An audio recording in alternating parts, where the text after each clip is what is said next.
We continue our review, our preview really, of American studies.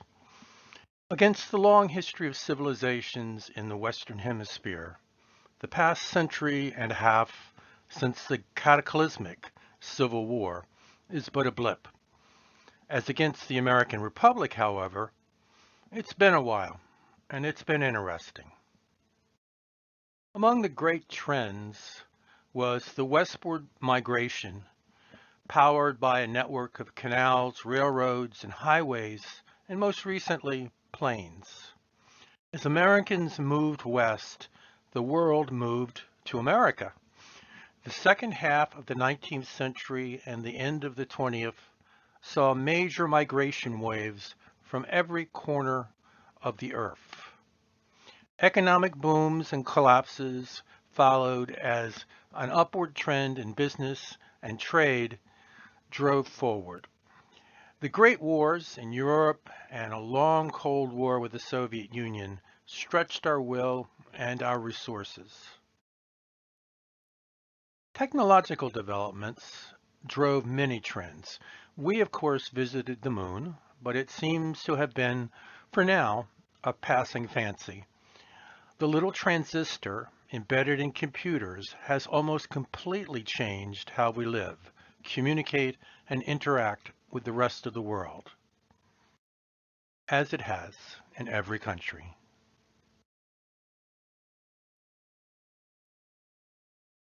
Popular culture is largely a product of the medium which has become available and dominant in the entertainment, news, and education.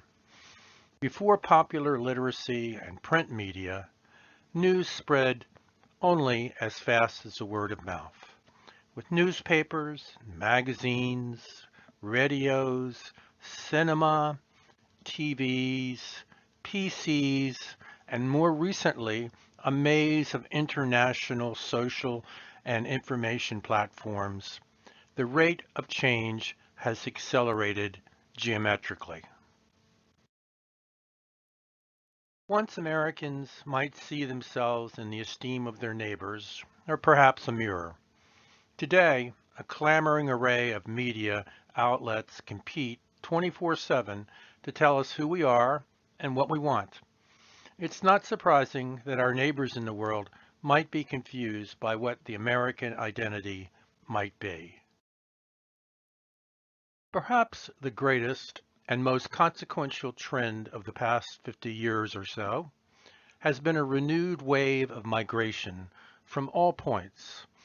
As a youth, I was taught that democracy is a wonderful thing, but that it comes with problems, which must be managed. They, in fact, called the high school course I took simply Problems of Democracy. Likewise, immigration has presented us with challenges. Overall, it's been very good for America, the American economy, and our culture, but we do have to work at it. The America I know is a land of great cities and bustling ports. But also there is another view of America.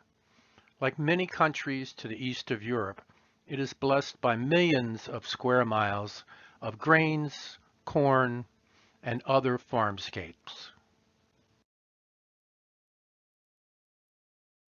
America has its two oceans, which are so often included in movies, but it also has the greatest freshwater lakes in the world.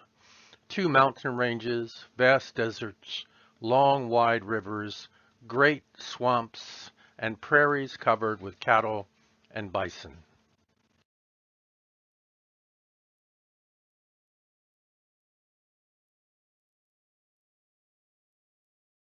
Like people in all cultures, we have our special days. Some we derive from our ties to European culture and others, but many are all our own. Many days and even months are set aside to celebrate or commemorate the people who arrived here from Italy, Africa, Hispanic lands, other far places, and, of course, the Irish. All are opportunities to try on the history and customs of a neighbor. Independence Day and New Year's use a lot of fireworks. Thanksgiving is a very American day of remembrance and family each year. And of course, we have many variations on Halloween, Christmas, and Easter. Meanwhile, Jewish, Islamic, African, and other celebrations are carried on within different groups. No celebration is a celebration without food, and no day is really much of a day without food. So, we will talk of food and drink. Some of it, most of it, may not be a healthy choice, but depending upon where you grew up, it may be hard to resist and is part of our culture. We should have a busy semester and more to cover than is reasonable, but we'll zero in on the areas that you find interesting and worthy of discussion.